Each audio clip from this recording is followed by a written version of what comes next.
C'est de nouveau au Mans qu'on vous donne rendez-vous pour découvrir les coulisses d'une entreprise. Celle-ci s'appelle Servercom. Nous sommes place des Ifs et Servercom, c'est aussi connu sous le nom de Sarthe Télécom. C'est le Free des petites et moyennes entreprises. Pour ce qui est de la téléphonie, évidemment, c'est Damien Watine qui nous accueille, son PDG et fondateur. Bonjour. Bonjour Pascal. Merci de nous accueillir dans cette entreprise qui existe depuis combien de temps? Depuis 2004, donc 14 ans quasiment. Alors à l'époque, c'était où? Alors à l'époque, nous avons créé les premiers locaux, c'était 104 avenue Gérald Leclerc, dans un tout petit appartement près de la gare. Vous étiez peu nombreux? J'étais tout seul. Ah oui, carrément.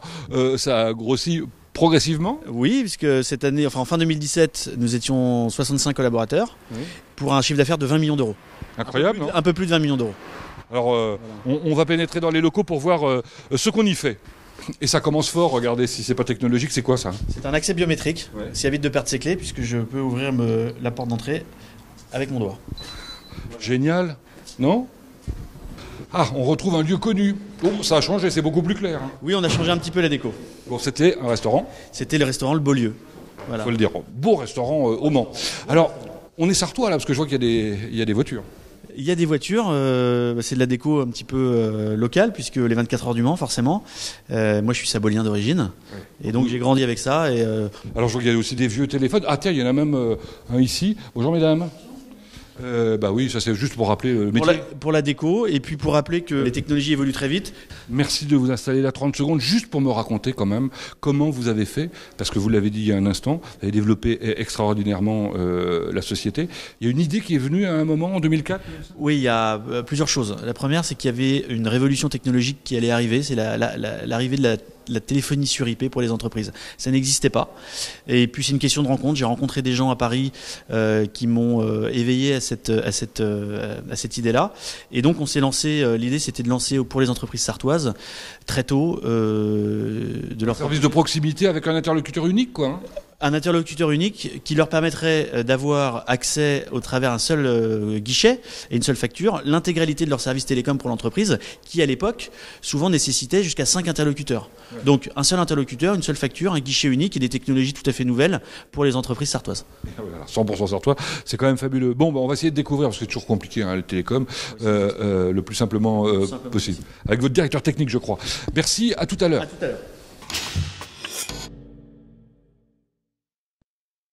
On commence la visite par le sous-sol. C'est incroyable. C'est là qu'est la direction technique. Mais il faut dire qu'il est sacrément bien aménagé et plutôt sympathique. Tout comme celui qui nous reçoit, c'est Adrien. Bonjour.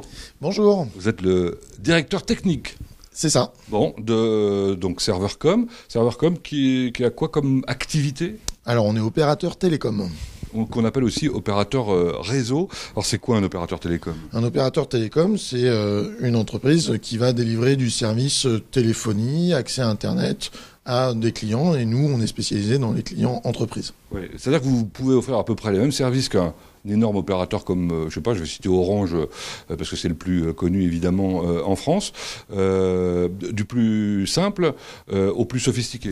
Exactement, on est capable d'adresser à un artisan qui va avoir besoin d'un téléphone et un accès Internet simple, jusqu'à une très grande entreprise qui va pouvoir connecter plusieurs sites, et puis qui va avoir des besoins de téléphonie beaucoup plus avancés, du centre d'appel, de l'accueil vocal automatisé, des choses comme ça. Alors, comment on fait? Ça veut dire qu'il faut pouvoir accéder à des réseaux qui, eux, sont nationaux, parce que vous travaillez sur l'ensemble de la France. Hein. Exactement. Donc nous, on a 8 points de présence en France qui nous permettent d'adresser n'importe quel client partout sur le territoire. Donc on est présent au Mans, bien entendu, dans un data center. Data center qu'on va découvrir au cours de la journée. Exact.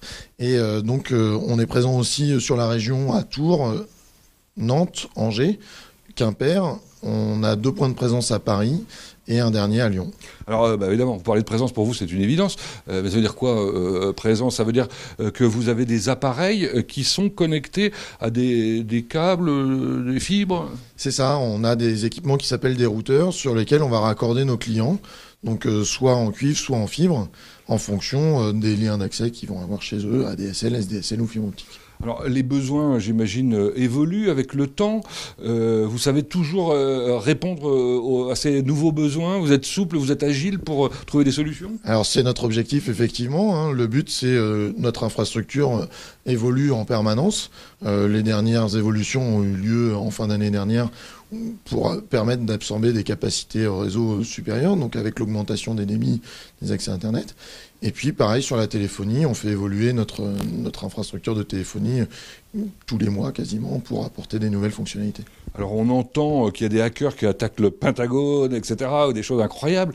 J'imagine que c'est une problématique permanente chez vous, la sécurité.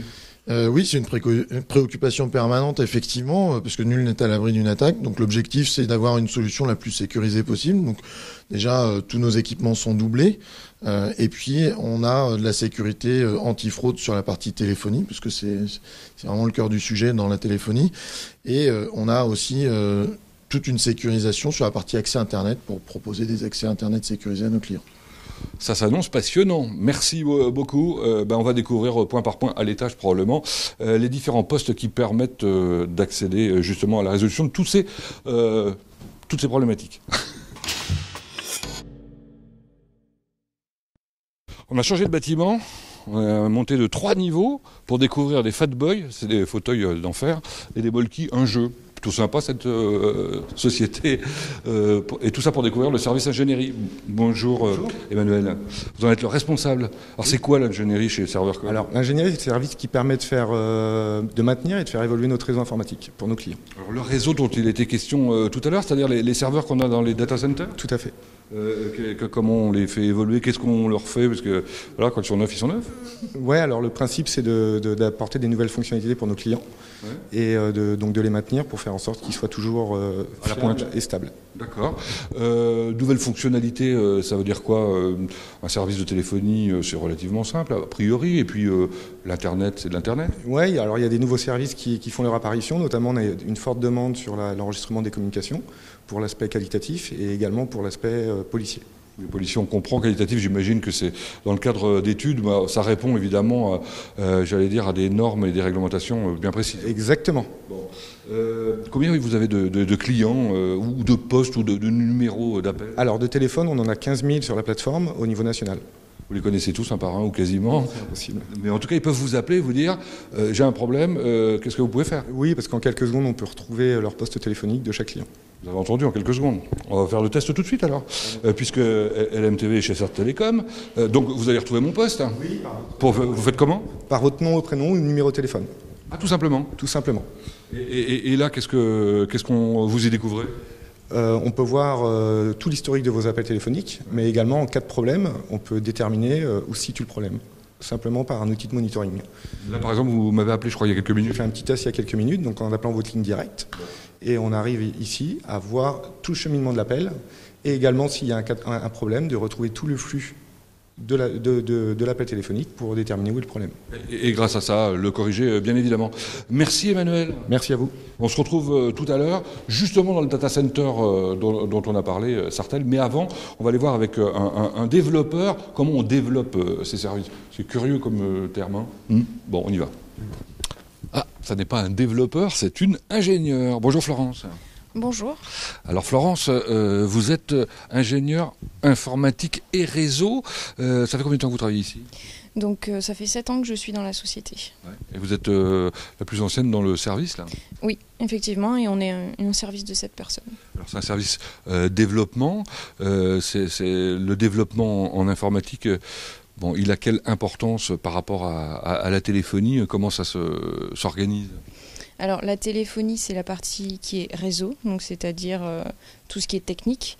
Et la partie développement, c'est ce qui va permettre de simplifier l'utilisation et la configuration de la téléphonie.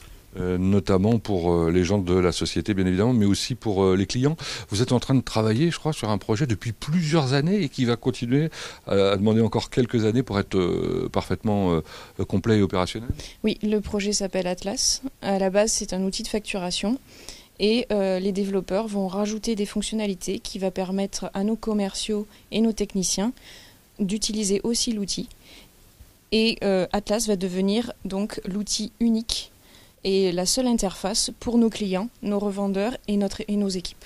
Votre travail, c'est de simplifier des choses hyper complexes, quoi, tout simplement. C'est ça. Voilà. Bon, il faut que je retrouve Emmanuel Lelandais. Il est où ? Il est actuellement au data center de Sartel. Ah, parfait, ça tombe bien, puisque on voulait le découvrir. Allons-y maintenant.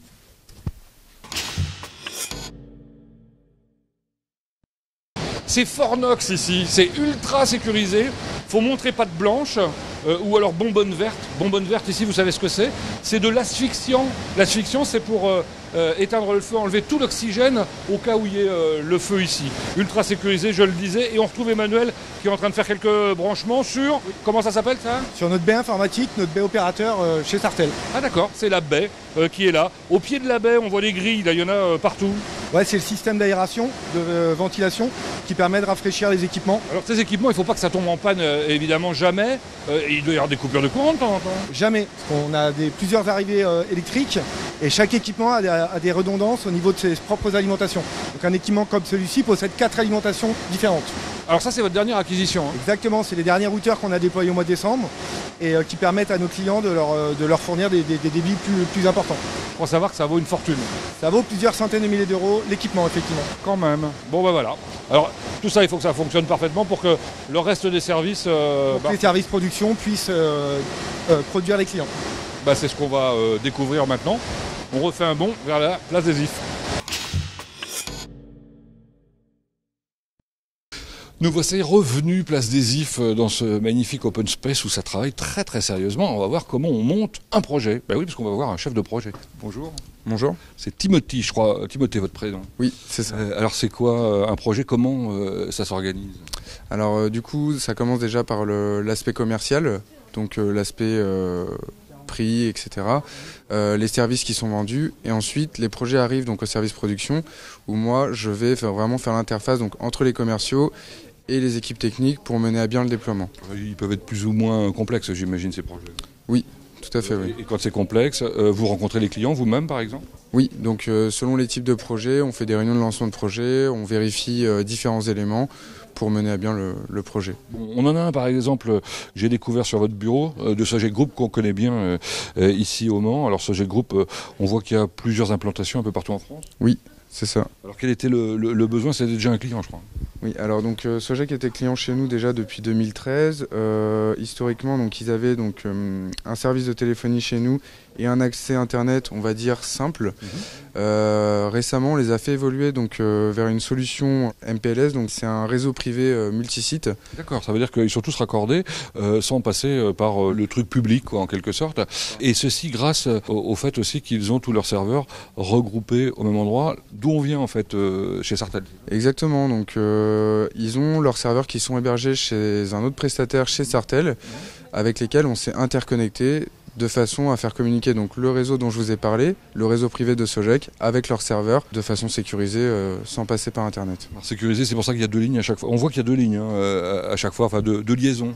Oui, donc ça c'est un autre aspect donc, de la sécurité. Il y a des liaisons de secours et ça nous permet aussi de faire une différenciation des flux de façon à les optimiser. Bon, alors là, on parle des réseaux, évidemment. Alors, derrière, il y a aussi des équipements, des choses comme ça que vous pouvez leur proposer en termes de téléphonie. C'est vous aussi qui j'allais dire, préparez tout ça? Je donne en consigne donc, les configurations vues en amont avec le client pour justement préparer au mieux les équipements. On voit ça avec qui alors? Alors du coup, ce sera avec Christophe en bas. Très bien. Bon, on va voir Christophe. Voilà. Merci Timothée. Au revoir. On aime le sous-sol de Servercom, c'est pour ça qu'on y retourne, avec Christophe Legouet, bonjour. Bonjour. Alors, pas tout à fait, parce que c'est aussi le service production qui est installé là, vous en êtes le responsable. C'est quoi la production dans une entreprise comme Servercom? Alors la production, elle est en charge de préparer toute la partie matériel et configuration de ce matériel pour nos clients finaux. Le matériel qui est en stock derrière moi là? Exactement. Donc on a des box ADSL, communément aussi appelés routeurs. Donc on a des modèles ADSL, SDSL, fibre optique. Et on a également des téléphones, donc différentes marques, Yeelink, Polycom, Panasonic. Des téléphones tout simples, mais même aussi des standards. Hein. Exactement, on a différents modèles de postes basiques et du poste standard sur lequel on peut rajouter des extensions par exemple. Alors, le travail des gens qui sont dans l'atelier en face, c'est quoi? Alors leur travail c'est de préparer d'abord sur une interface la configuration et ensuite ils l'injectent sur les différents équipements. Bon. Si on s'est trompé à la commande sur le souhait des services, qu'est-ce qui se passe? Eh ben, on se connecte tout simplement à distance sur le matériel. Une fois qu'il est installé? Une fois qu'il est installé, on se connecte à distance et on modifie la configuration directement. Bon, qu'est-ce qui se passe juste après qu'il ait été préparé là? Après qu'il soit préparé, il est mis en carton et il est expédié. Merci. De rien. Pour cette présentation, on va voir maintenant comment on vend tout ce beau package.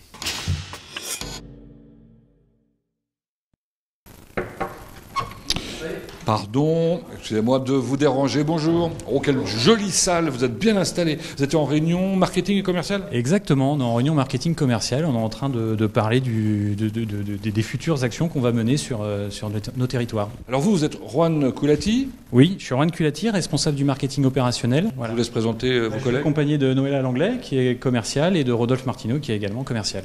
Alors, le marketing, la complexité, elle est autant que pour le développeur. Il faut faire quelque chose de simple dans la communication pour être compris par le plus grand nombre aussi. Oui, le marketing, c'est un métier assez transverse dans lequel il s'insinue un petit peu dans tous les services de l'entreprise, et notamment avec les développeurs avec lesquels on travaille sur les interfaces que l'on met à disposition de nos partenaires. Oui, tout à l'heure, on nous a parlé d'un truc qui s'appelle Atlas, mais qui a l'air un peu complexe malgré tout. Alors, exactement, Atlas, c'est un outil qui est à disposition de nos partenaires et certains clients de la vente directe, et qui utilisent cet outil au quotidien, donc il faut leur faciliter l'utilisation de cet outil.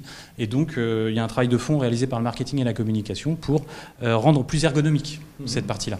Et bon, puis après, il faut faire savoir que ça existe, il faut inciter à utiliser. Alors exactement, donc on organise des campagnes de diffusion d'informations autour de cet outil qui prennent la forme de documentation et de vidéos tutoriels qui sont diffusées en masse sur des adresses mail partenaires. Alors précision, tout est fait en interne, les tutoriels, etc. Il y a une voix magnifique, c'est la vôtre, il faut bien le dire. Merci. Bon, et alors les gens qui sont en face de vous, là par exemple, vous êtes en train de travailler ensemble parce qu'ils vous remontent des demandes spécifiques ou vous préparez des campagnes pour eux ? Alors il y a des campagnes qui sont préparées on va dire des campagnes fil rouge qui sont préparées au fil de l'eau, mais là Noëlla par exemple ce jour m'a fait une remontée terrain me précisant qu'il y avait des besoins sur certains segments de marché, donc on travaille aujourd'hui dessus. D'accord. Et donc du sur-mesure. C'est d'une campagne marketing sur mesure. Pour le commercial, c'est plutôt sympa. Alors, Noëlla, dites-moi quelles sont d'abord votre typologie, ou quelle est votre typologie de clients ? Alors nous, on adresse essentiellement les PME de moins de 200 salariés, les collectivités territoriales, le secteur de l'éducation nationale également.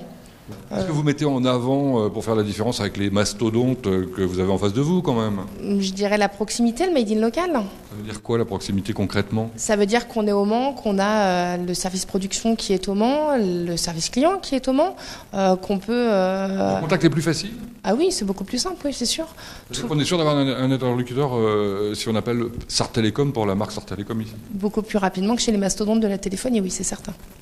Alors les clients, ils aiment quoi ? On va peut-être demander à votre voisin, à Rodolphe. C'est quoi les produits, je veux dire, les plus appréciés ou je sais pas, ceux qui sont en pointe en ce moment ? Aujourd'hui, on parle beaucoup de téléphonie dématérialisée, ce qu'on appelle le Centrex. Ça permet à une entreprise d'avoir une souplesse dans son activité, d'avoir une téléphonie unifiée, d'être capable de passer d'un mobile à un ordinateur, à un téléphone fixe, très simplement, et à des coûts moindres.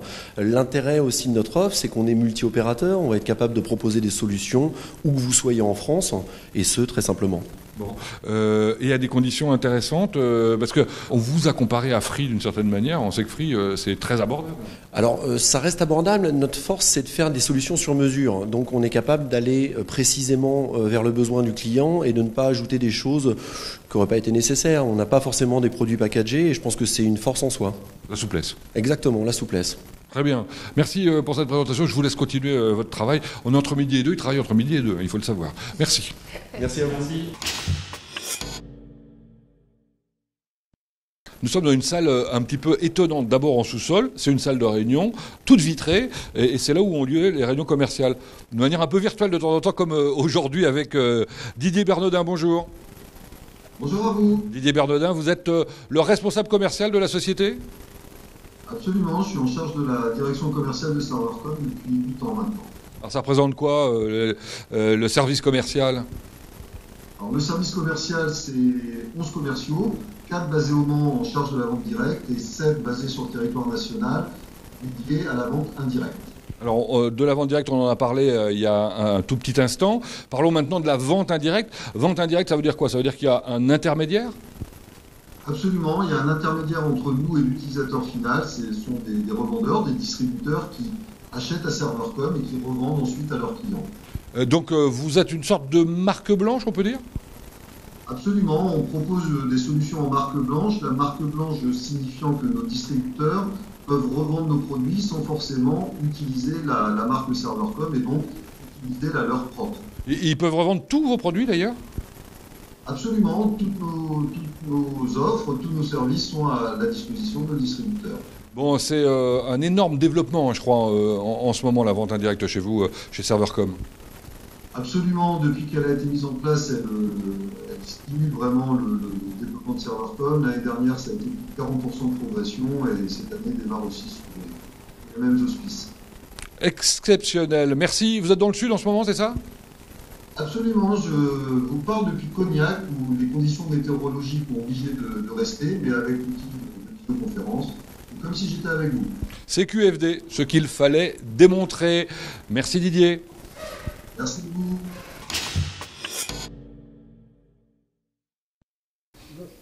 Important dans une entreprise, ce qu'on appelle l'après-vente. Eh ben ici, ça s'appelle le service client avec Jeanne Bucky. Bonjour.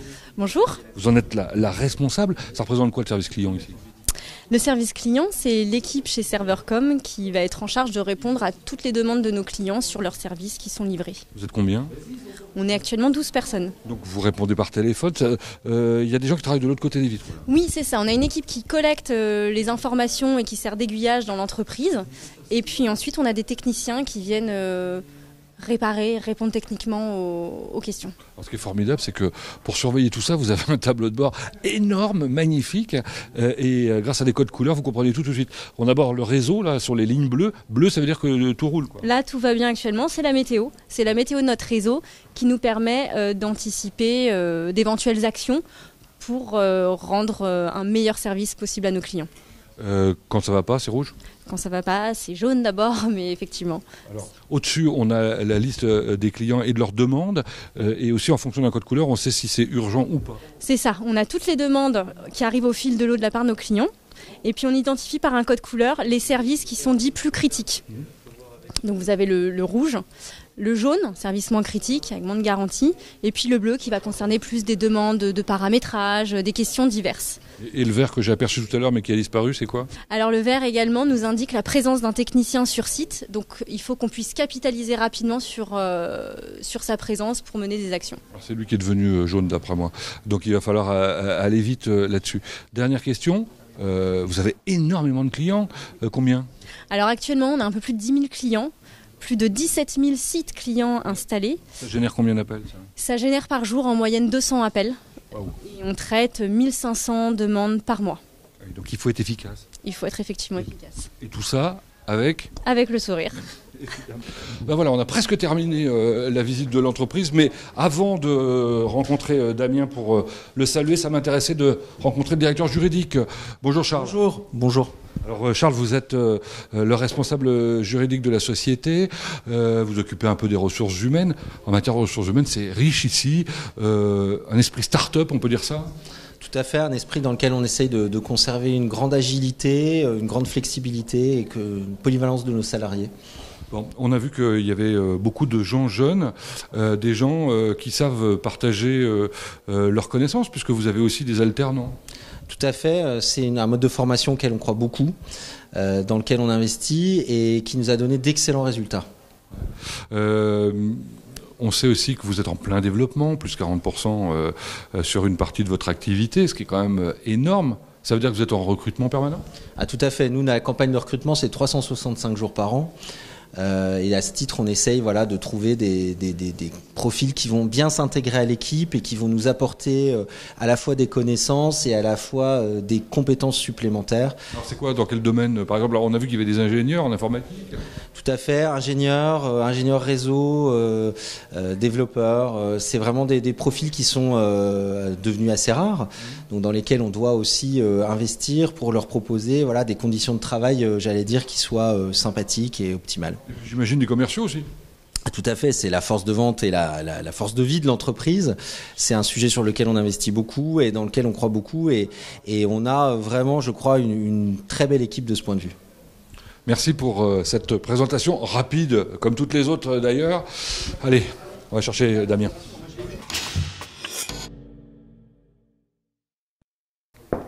C'est pratique les bureaux vitrés. Merci Damien de nous avoir accueillis dans cette jolie entreprise. Mais c'est avec grand plaisir. En tout cas, il y a un truc qui m'a impressionné, c'est que j'ai l'impression que tout le monde a l'air d'être heureux de travailler. Écoutez, j'espère. Et en tout cas, on se donne beaucoup de mal pour ça, parce qu'on pense que c'est un des critères importants pour aussi l'efficacité dans le travail. D'autant plus qu'il faut aller vite, parce que vous êtes allé vite, là. On est allé vite, ouais, on a dit, comme je vous l'ai dit tout à l'heure, on a fait 20 millions d'euros de chiffre d'affaires fin 2017, donc on a mis 14 ans pour y arriver. Mais il y a 2 ans seulement, on passait la barre des 10 millions. Ce qui veut dire qu'on a fait plus 10 millions en 2 ans. Donc c'est une tendance qui s'accélère. Donc a priori, on fera 30 millions dans 2 ans. C'est l'objectif. Oui, c'est l'objectif à minima. On espère dans 3 ans faire 50 millions, donc on espère que ça va encore s'accélérer. Ça veut dire du recrutement. Ça veut dire beaucoup de recrutement, beaucoup au Mans d'ailleurs. Je passe d'ailleurs un message, c'est que nous avons un peu de mal à trouver aujourd'hui de jeunes techniciens et voilà, dans le milieu dans lequel on travaille, de techniciens réseau, techniciens informatiques. Donc que les gens n'hésitent pas à nous envoyer des CV, on les recevra avec plaisir. Bon. Et puis vous pourrez continuer à retrouver des super clients comme vous en avez. C'est vous qui faites le siège d'Amazon, siège social, hein, à Paris, hein. Amazon, le siège social d'Amazon fait partie de nos clients puisque nous leur fournissons des grosses fibres optiques pour leur accès Internet. Il me semble savoir que vous avez fait il y a peu de temps un très gros marché public dans la salle. Absolument, il y avait un gros appel d'offres que nous avons remporté avec fierté, l'appel d'offres du conseil départemental qui avait pour but de fibrer tous les collèges du département et les bâtiments publics et de leur fournir leurs accès en téléphonie. Bon, tout ça c'est sérieux. Pour terminer, vous êtes tellement sûr de vous que vous faites construire un bâtiment colossal en Gare Sud. Oui, un bâtiment qui accueillera notre futur siège social donc d'ici 1 an. 2500 mètres carrés pour recevoir les nouveaux salariés et accueillir cette croissance, avec un espace au dernier étage qui sera entièrement dédié à l'espace de vie des salariés, encore beaucoup plus développé qu'ici, une terrasse avec des arbres, un barbecue, pour pouvoir travailler avec un maximum de plaisir, encore une fois. Bon, bien, je viendrai passer une petite soirée barbecue là-bas. Ça quand vous voulez, Pascal. C'est gentil. Et puis peut-être dans les coulisses 2, Servercom, merci de nous avoir accueillis encore une fois. Allez, on se retrouve bientôt pour une prochaine visite.